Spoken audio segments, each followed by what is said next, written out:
Hello and welcome back to the Opposites Abroad podcast, a podcast about all things travel. Charlie Bosco here, joined as ever by my good friend TT down in Denver. And today we're talking about two German cities, which are kind of opposites in Allemande, French for German. I can't think of a better pun.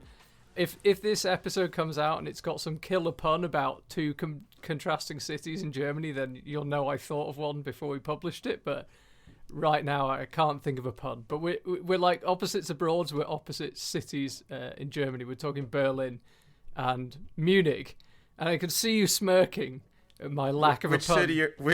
Which city are you more like? Oh, that's a good question. Probably Munich. Yeah. Yeah, and I was gonna say I'm probably more like Berlin. Yeah, I think you probably are. Yeah.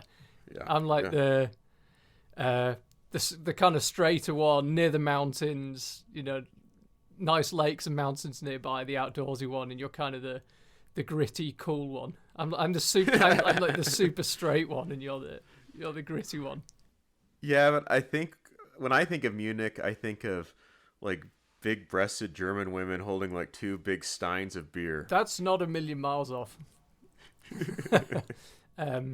So the reason we're focusing on these two cities, I got back from Germany 3 days ago, had a weekend in Munich. I've spent a lot of time there down the years, and it just reminded me how much I love Germany, but specifically Munich. And it seemed like the right time to do a podcast while my love for it was so fresh in my mind. And you speak German too, right?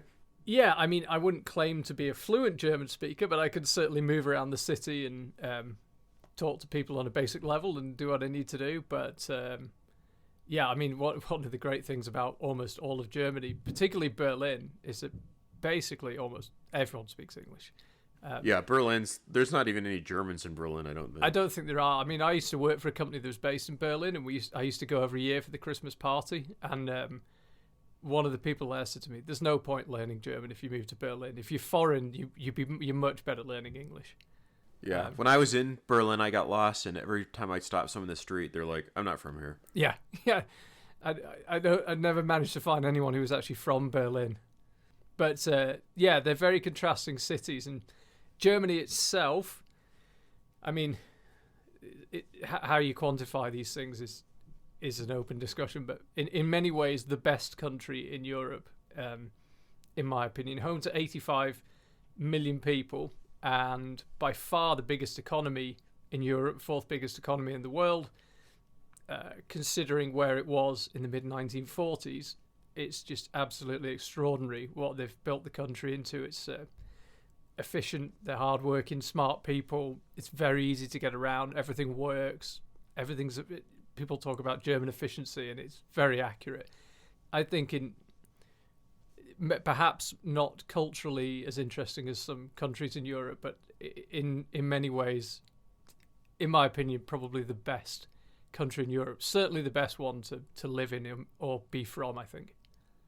Yeah, depends on It's too straight for you. It depends on if you're from.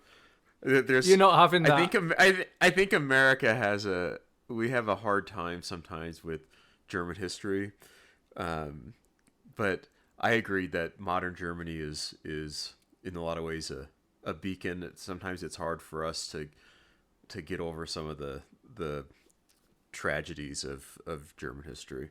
I think they definitely did some things that they regret now. I would hope they would regret it. Interestingly, actually, talking to Germans, they're more aware of it than you might initially think, because you don't walk around Germany and people talk about the war a lot. But when you get them one-on-one, they will say, "Oh yeah, it's kind of in the national psyche that we have this kind of shame about what happened." So it would be really strange because as Americans, and probably as being British, we have this like pride of our grandparents being in the military or our fathers being in the military, and it'd be so strange not having that pride.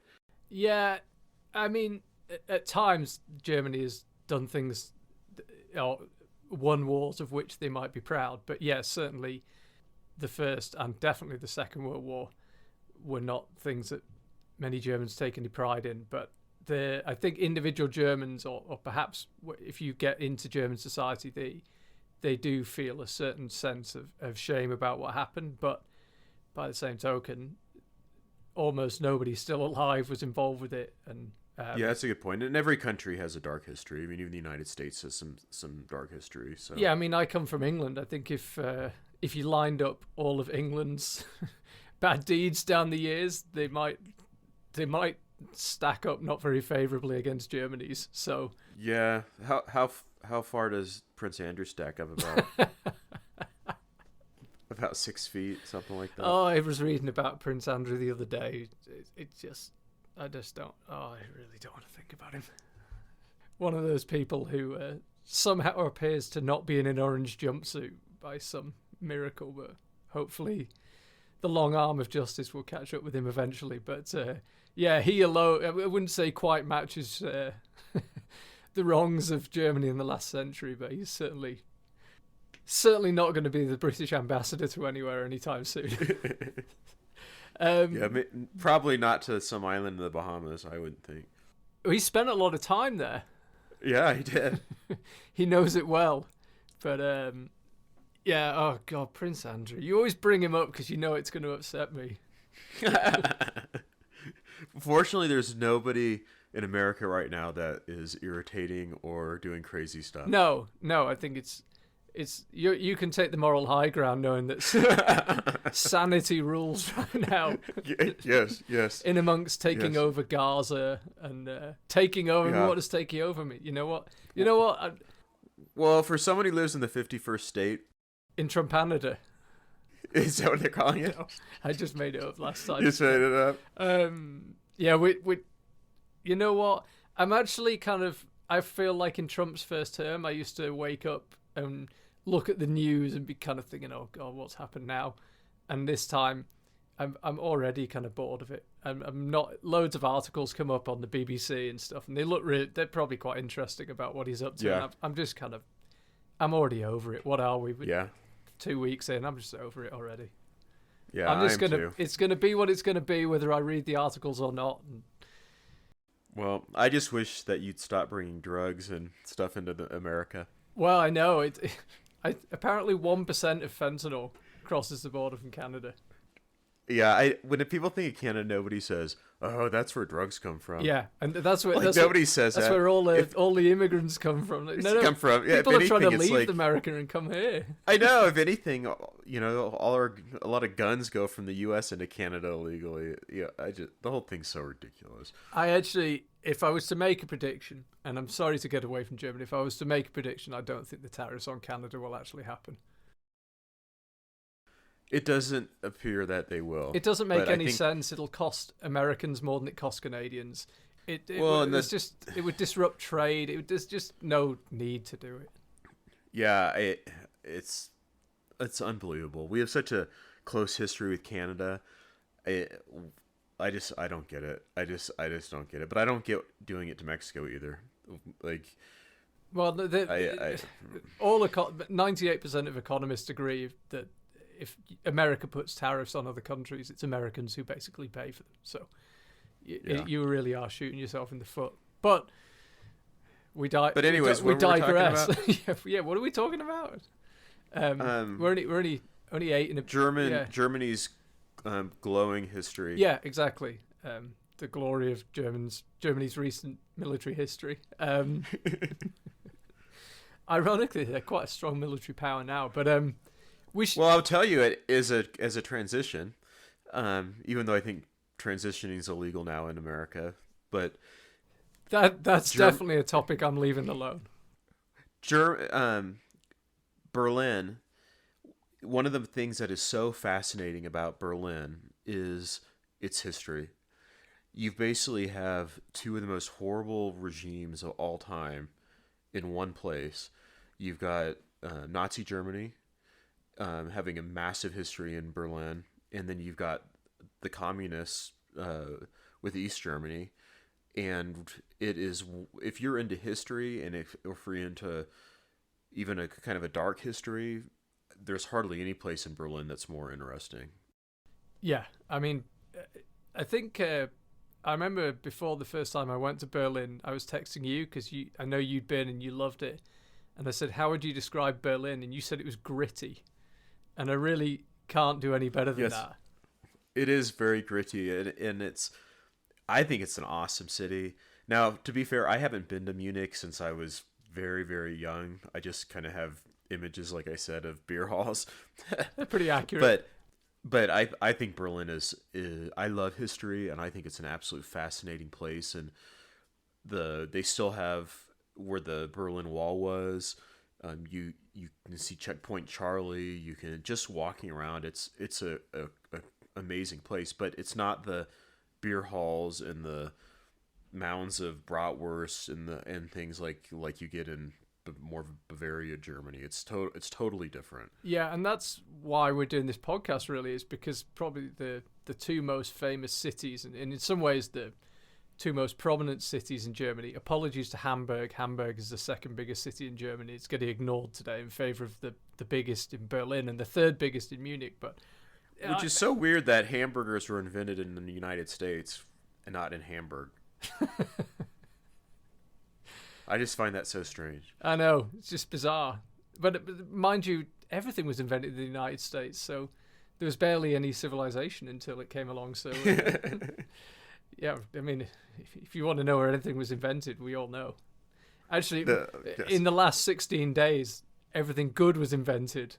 In the previous 4 years, and in pre-2016, it was very little progress made by America. We invented fortune cookies and all kinds of things that people think are from other countries. we can't do this for 4 years. But no, they're the two most prominent cities in Germany, but they're so contrasting. I think we're kind of tackling one at a time because although there are some national traits in Germany, but it feels like it's almost hard to believe that they're both in the same country. We'll go through them one at a time. So yeah, we've already talked about Berlin. It's kind of gritty. It's full of famous sites. I think Berlin is a little bit like London in that when you walk around, you go, there's that famous thing. There's that famous thing. You kind of can't go far without seeing something famous, and there's all the obvious stuff. The Brandenburg Gate actually is magnificent. There aren't many tourist sites that I think actually live up to expectations, but the Brandenburg Gate and then looking across to the Reichstag, the German parliament, is pretty magnificent. And then there's Checkpoint Charlie, you mentioned, Potsdam Square. The Holocaust Memorial, which is quite close to the Brandenburg Gate, is amazing. Here's a random recommendation for you. Tempelhof Airport in Berlin. So Tempelhof Airport was a city centre airport used extensively by the Nazi High Command, and it's now abandoned and is basically a big park. And it's really weird because the terminal building is still there. And you're walking through it, and obviously it's just open to the public now, and I definitely found myself thinking, wow, just think who's walked under these arches. And it was a little bit sinister, but the airport itself, the runway's still there, everything, but it's just now it's just open to the public, so it's hundreds of acres of it's like an abandoned airport, and so it's just this huge space, and it's really eerie, and you can walk and run around it, and the city rings it. It's just a really unusual place to go. Oh, that's really cool. Yeah, but Berlin it's full of sights, but it's also one of those places it's just great to walk around. Hey, you just never know what you're going to find down the back streets of Berlin. It is, but it still feels safe. I mean, it's Germany. Did you ever see the movie Bridge of Spies with Tom Hanks? Yeah, that was a really good movie, actually.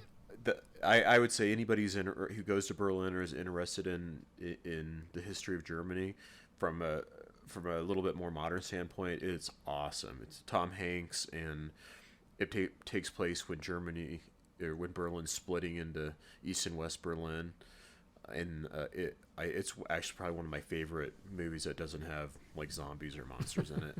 Yeah, I'm not sure if it's the most famous bridge in Berlin is the Oberbaumbrücke, which is as soon as one of those bridges where you think, I've never heard of that, and then you see it and you go, oh, it's that one, and you realise that It's one Is of that those. the name of the Bridge of Spies? Is that Well, what the name of I'm it? not sure if it was on the Oberbaumbrücke.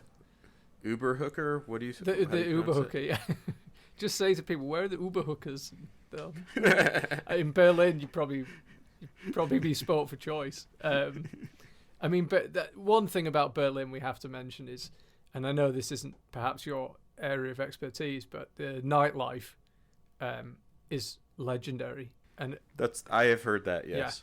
Yeah. And again, not my area of expertise, but the clubbing. I recently was speaking to someone at a work event I went to, and he is into hardcore clubbing, as in you go on Friday and you leave on Monday. How old is he? Believe it or not, he's in his 40s. But he was telling me about a club in Berlin, and he said it is unrestrained hedonism. It sounded out of control what goes on in there. Like what? I mean, I'm not really sure this is suitable podcast material. Do you have to wear a mask? Is it eyes wide shut? Well, I mean, as an example, he said he went to the bathroom and there was a guy in full gimp outfit kneeling on the floor, and everyone that walked in, he begged them, was like, please pee on me, not in the urinal, and he's like soaked in pee. Did he pee on him? He said he couldn't do it. It's like, it's just a human being. So like he got performance anxiety. Yeah, I mean, he said that. Maybe he just peed all over. Yeah. I don't know.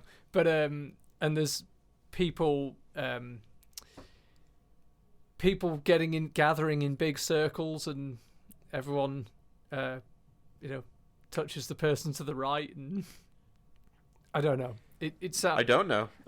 Yeah, it sounds pretty crazy. It was a little eye-opening for a middle-class white guy like me. So was it did you have fun though when you went? I told you the cover story is it was a guy at a work event. Yeah. I'm a bar guy. I really like bars. I hate nightclubs. They're that awful. kind of unrestrained people doing a lot of unhygienic things to each other.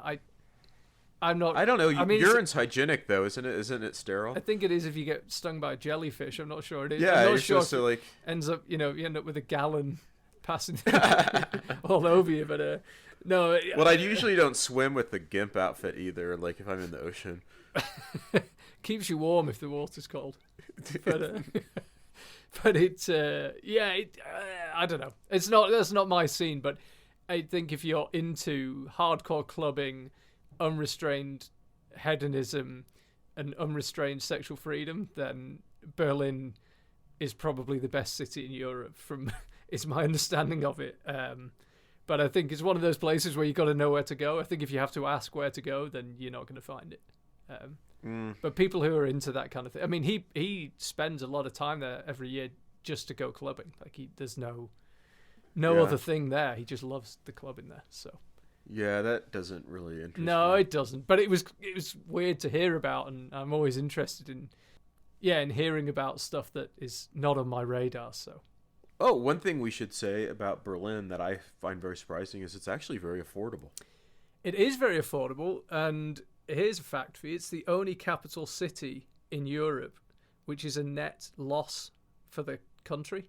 So Berlin costs Germany more money than it produces. Which is, I mean, obviously somewhere like London.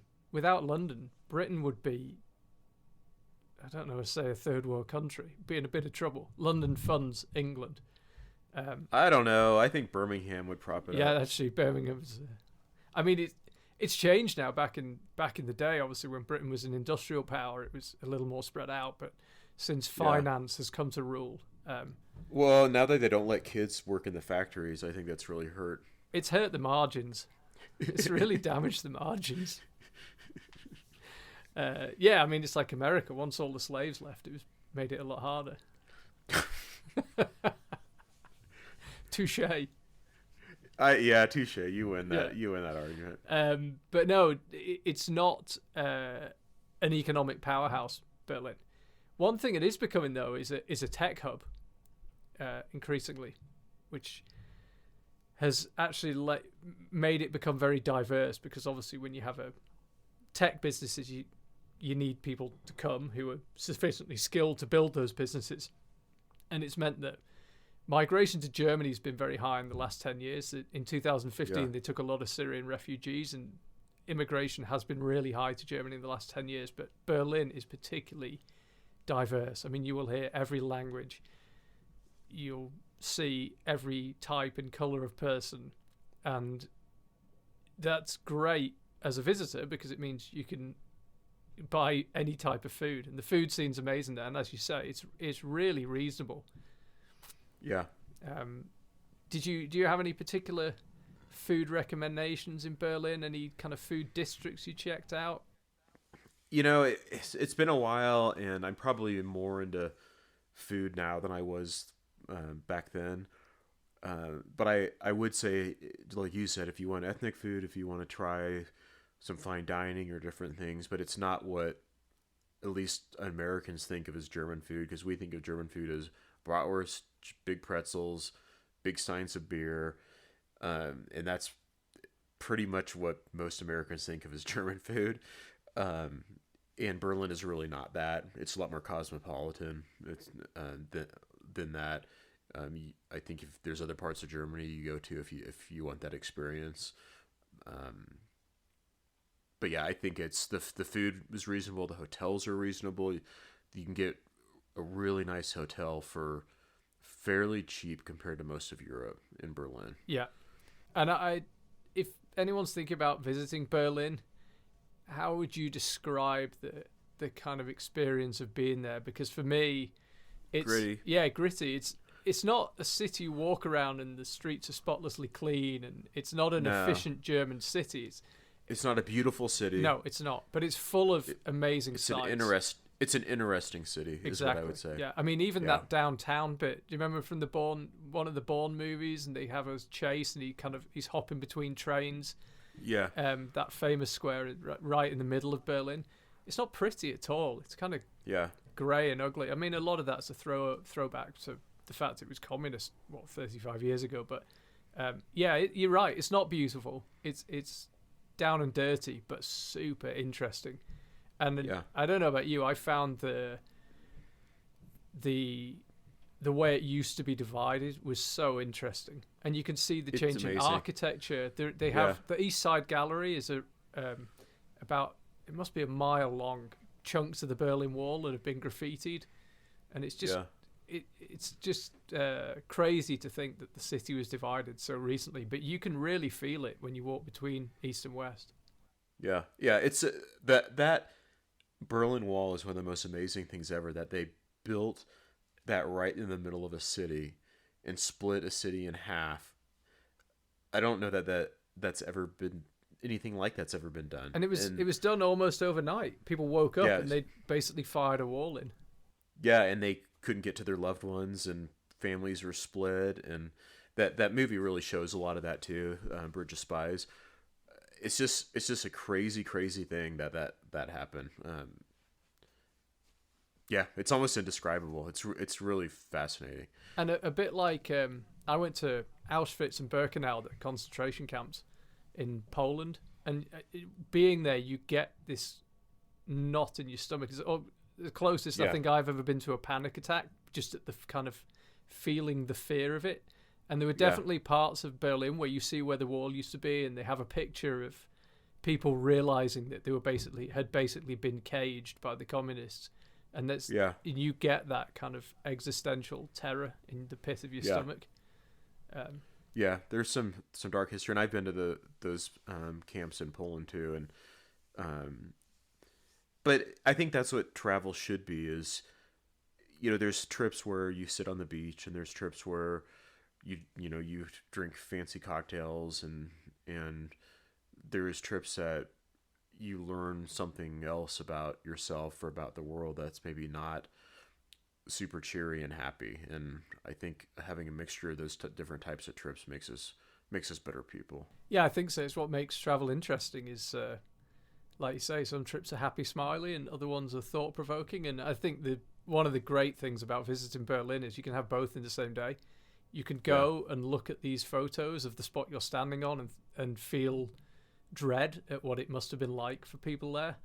And then you can just go and experience the best nightlife in Europe and cool bars and interesting food and diverse people and this. And be peed on. Well, yeah, I mean, I think that's probably more your thing, but that's why the podcast's called Opposites Abroad. One of us likes to be peed on and one of us likes to pee. Yeah, exactly. We'll leave it to the listener to figure out which one is which. No way I could do that. I would just say to the guy, I'm really sorry. I know you want me to pee on you, but I can't do it. So for you, it'd be easier to be peed on because you don't really have to do anything. Well, I mean, you don't have to do anything. By that theory, there's a lot of things that I wouldn't mind because you don't have to do anything, and I really would mind a lot of things. So, yeah, wow, I never thought we'd cover that in this episode, but once I started telling it, I thought, I'm just going to have to find a way of putting this politely because it was just insane that's what goes on. Yeah, I think all fueled by industrial quantities of Class A drugs. So if that's your scene, I'm sure Berlin's pretty good as well. But in stark contrast, we have Munich, one of my favourite city, possibly my favourite city in Europe. It couldn't be more different to Berlin. It is pretty clean, efficient, civilized, easy to move around. Typical Germany. Wurst everywhere. Beer pubs everywhere. Just a very civilized, easy and clean place to be in. And if you do want a first experience of travel outside an English-speaking country, Munich is about as easy as it gets. And I really, really like it. I think it's a nice size. It's not huge. It's 1.6 million population. It's got an underground, a very good underground system, so it's very easy to move around. There's a huge, just north of the city centre. I mean, when I say just north, like 15-minute walk north of the city centre is the English Garden, which is a huge 8-mile-long park, split with rivers and all sorts of wonderful natural sights. It's just a very green, spacious-feeling city as well. And last weekend just rekindled my love for it. And is that where Oktoberfest is? Yeah, we got to talk about Oktoberfest. Munich is exactly what you think Germany will be like, and Berlin is kind of an outlier from the rest of Germany. And Munich is home to the two things probably it's most famous for in terms of culture. First is Bayern Munich, and they are all about Bayern. I did a stadium tour of Bayern Munich, and it is just the most stunning stadium. And we were there last Saturday, and it was match day, and all the pubs we went to were full of Bayern fans. And I mean, Bayern's a religion there. So that's the first thing. And then the other thing it's famous for is Oktoberfest. And when is Oktoberfest? It's like March? Yeah, exactly. Yeah. It's actually the last 2 weeks of September, so it's celebrating the arrival of October. Now you're going to ask me why they celebrate the start of October. Nah, I don't really care. Okay, good, because I don't know. But it's amazing. I could not wrap my head around the scale of it, because that's what I've heard. We used to live in Austria, and everywhere in Germany has an Oktoberfest. People say, oh, Stuttgart's really good. Rosenheim's got a good one. There's a good small Oktoberfest. But everyone knows Munich Oktoberfest. And in my head, it was going to be big, but it's like going to Glastonbury or one of the huge festivals. I mean, to give you some context, we walked into... You go into Oktoberfest and there's this kind of central walkway. Huge, like 200 feet wide, that everyone's walking down, and you can get obviously beer and you can get any type of food you want, and it's like going to a huge fairground or a theme park. And lined up on the sides of this are these tents. So all the famous breweries like Augustiner, Paulaner, all have the Hofbrauhaus. Coors. Yeah. Coors. It's a it's German name. I think if Budweiser. If you asked for a Coors or a Budweiser in Oktoberfest, that's probably the only thing you could do that would get you thrown out. But yeah. So each of the famous breweries has a tent, and we walked into, I think it was Augustino and Paulaner, one of the famous Munich breweries, and I would say it's the size of 2 football fields, and it is just benches lined up. So you don't have individual tables, just benches lined up the length of a football pitch, and you just kind of look over this throng of people, and if you can see a couple of spaces on a bench, you just go and sit down.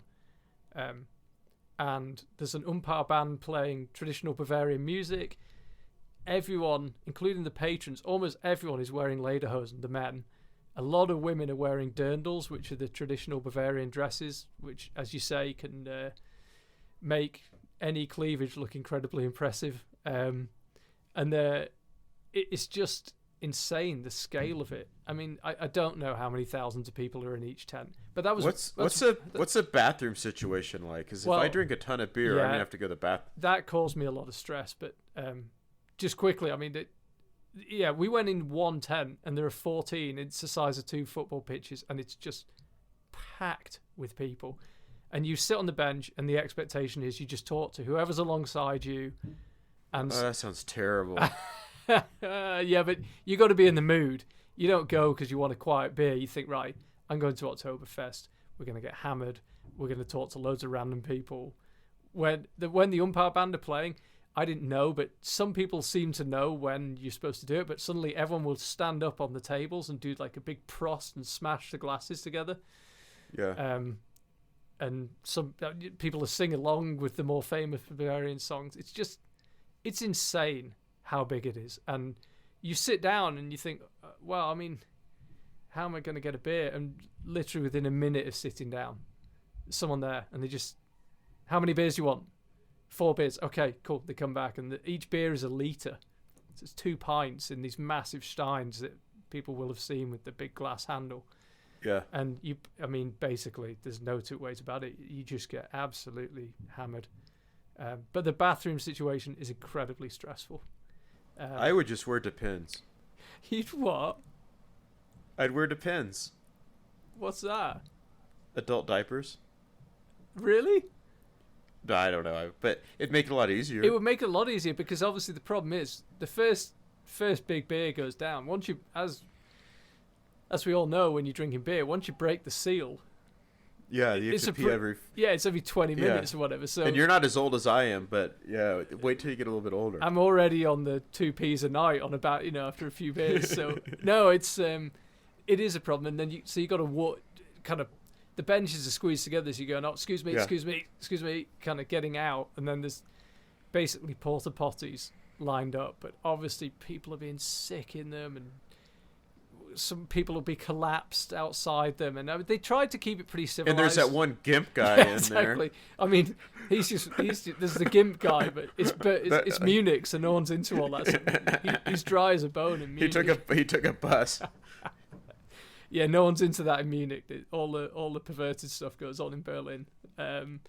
No, so the peeing's a pain. But I if I went again, I'd be tempted to take a pee bottle.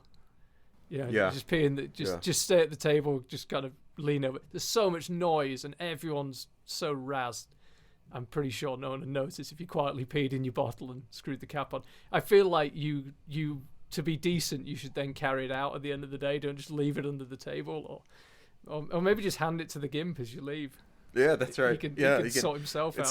It's like a to-go box at the restaurant. Exactly. He can take it home with them and have leftovers. Well, it's like donating to the food bank. That's what he wants. No, so I mean, not Oktoberfest. I think I went 3 times to Munich Oktoberfest when we lived within a day's train ride of Munich. Yeah. I mean, I highly recommend it, but it is just mind blowing how big it is. There's literally millions of people go to Munich in the last 2 weeks of September, and it sounds like something to do once, like Mardi Gras.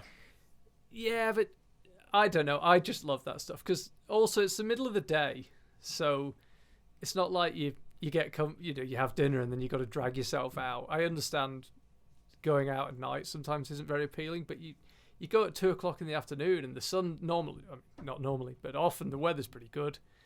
Yeah. We sat out in the sun the first time I went, or second time, I don't remember. Often you're sitting outside. There's everyone's just happy, and I can't help thinking if that happened in England, there'd be loads of fights and things. Oh, I was just gonna say it'd be like, Among the Thugs. That was a really good book you lent me, actually. Yeah, it'd be all fights about football. Exactly. But there's none of that. There's no bad feeling. Some people get a bit carried away, and their friends end up Germans are very peaceful. Yeah, they are. Okay. People listening to this can't see the smirk that I'm looking at, but so what else? What else is there? So what else is there to do in Germany other than drink beer and get peed on? In Munich or in Germany in general? Or just in general? What else is in Munich that's amazing? Munich isn't one of those places. Again, it's such a contrast to Berlin. It's not one of those places where you're going to walk around and recognize lots of stuff. So there are some famous sites, like the Allianz Arena, the Bayern Munich Stadium, which is stunning. The English Garden is amazing. One thing actually that's famous in the English Garden is there's a standing wave, and there are people surfing it all the time. Really? It's so fun to go and watch. So you often, if you're at the southern end of the English Garden, you'll often see someone walking through Munich with a surfboard, and you think, yeah, it's probably 1,000 miles to the sea. Where are they going? And then there's actually a standing wave called the Eisbach, which is right on the southern tip of the English Garden. And that's really cool to go and watch. Really fun to go and watch. Why is it called the English Garden? Oh, don't ask me things like that. It reveals I haven't done any research. Is there a German garden in England? Probably one in Birmingham. Yeah. Probably. Yeah. So I recommend that. I mean, Marienplatz is the famous square right in the middle of Munich, which has a pretty spectacular cathedral next to it. And when Bayern win the championship, which they do most years, they always go and celebrate in Marienplatz. They appear on the balcony. What does Platz mean? Place. So, Okay. So yeah, a lot of German and Austrian towns will have the whatever Platz. So if I'm going to Charlie Platz, as it means I'm going to. That's like I'm going to Charlie's place. Exactly. Yeah. Okay. Exactly. That's what the P Club is called, actually. No, Charlie's Platz. But no, there are lots of stunning old buildings in Munich, but there's nothing that I would say is iconic. You'll just walk around and the architecture is nice. That's how I describe it, rather than you have to go and see this thing.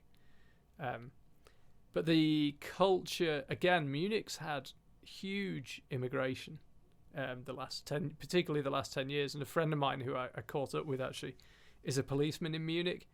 And he said the kind of whole feel of the city is changing. It's becoming less Bavarian. It's becoming more diverse. But it's still...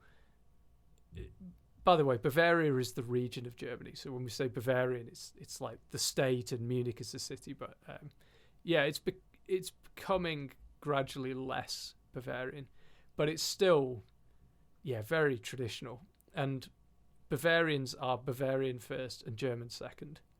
That's the way they see it. So if you say to a Bavarian, are you German? They might well say, well, I'm Bavarian.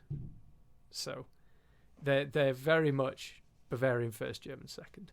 And it does feel a traditional place. And you will not struggle to find traditional Bavarian food, which is basically pork with some form of potato. Yes, I actually really like that type of food. Yeah, I gotta say, we went for the best meal I had there. You get a Weiss beer, which is one of my favorite types of beer in the world, like the wheat beer with thick foam on top, real creamy foam. It's really good. It comes in a big tall glass with a big heavy base.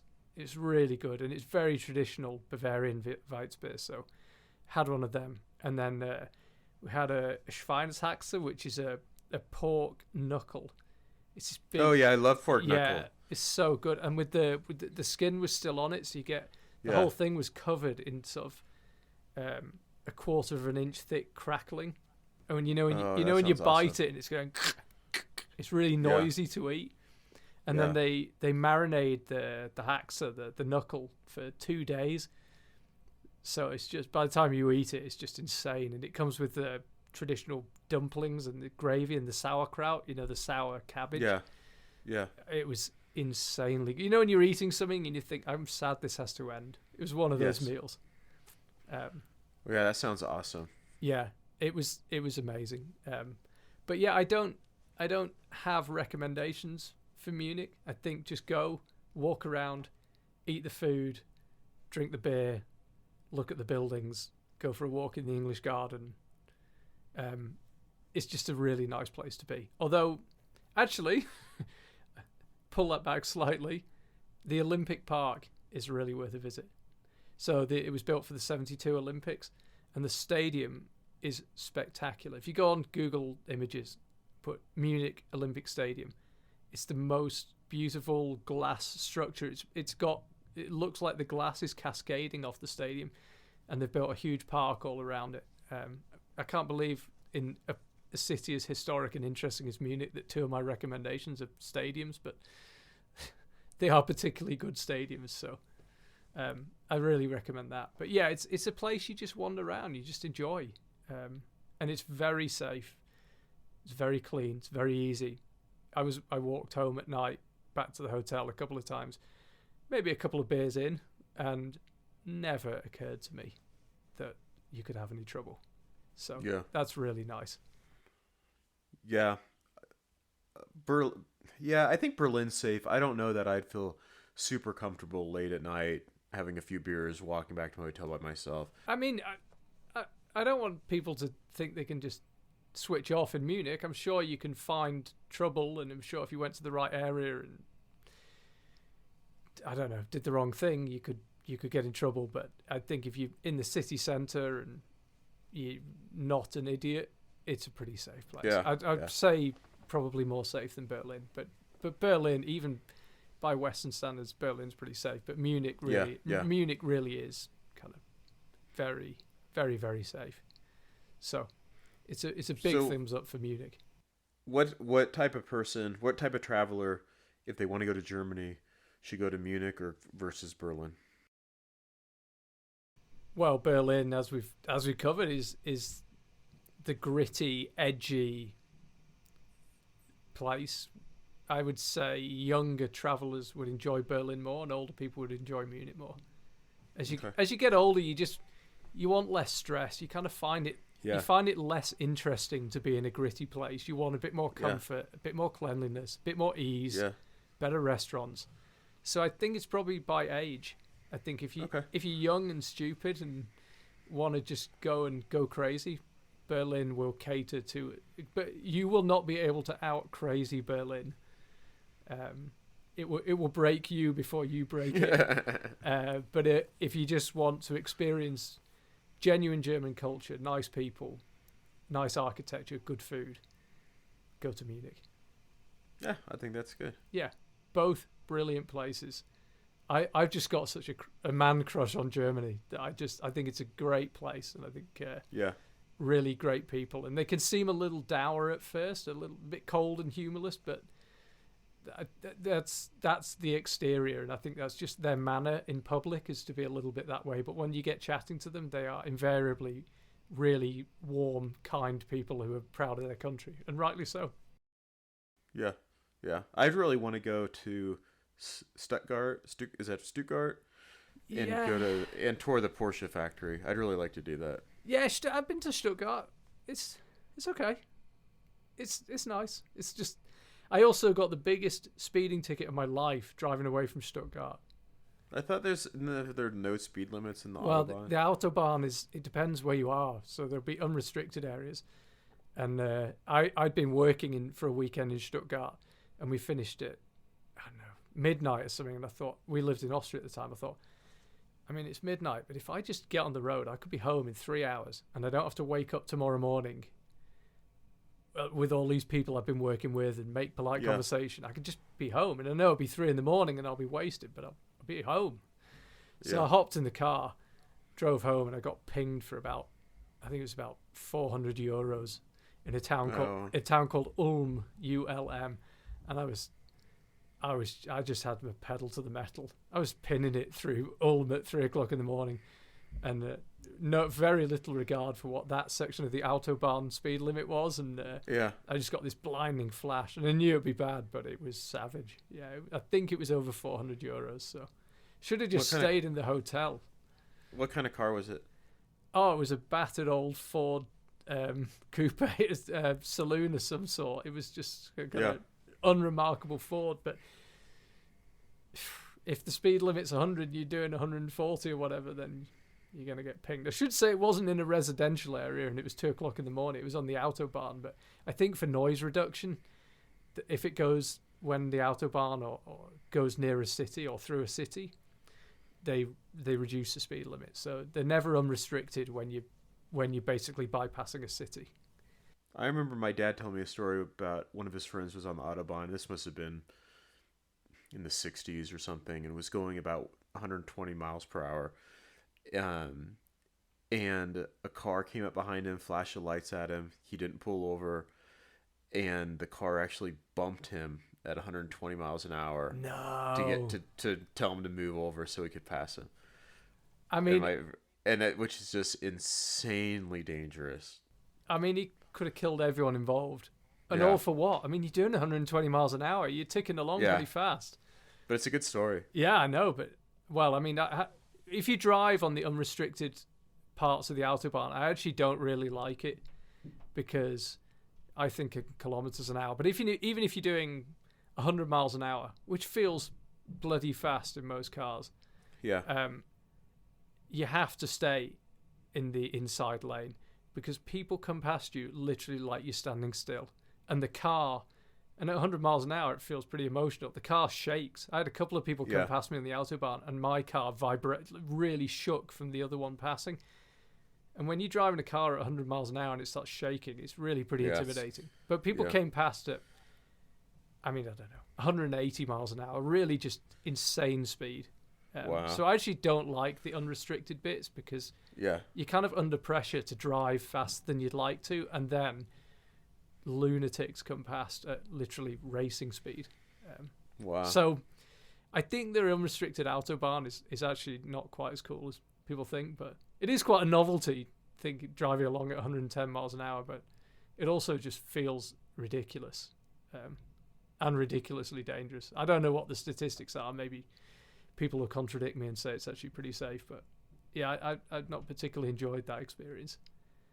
But that's interesting. It's about the only part of Germany I haven't enjoyed. Yeah, you've talked about some of the strange stuff you enjoy. Yeah.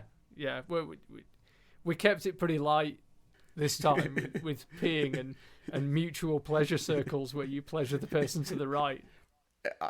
I have never heard of such a thing.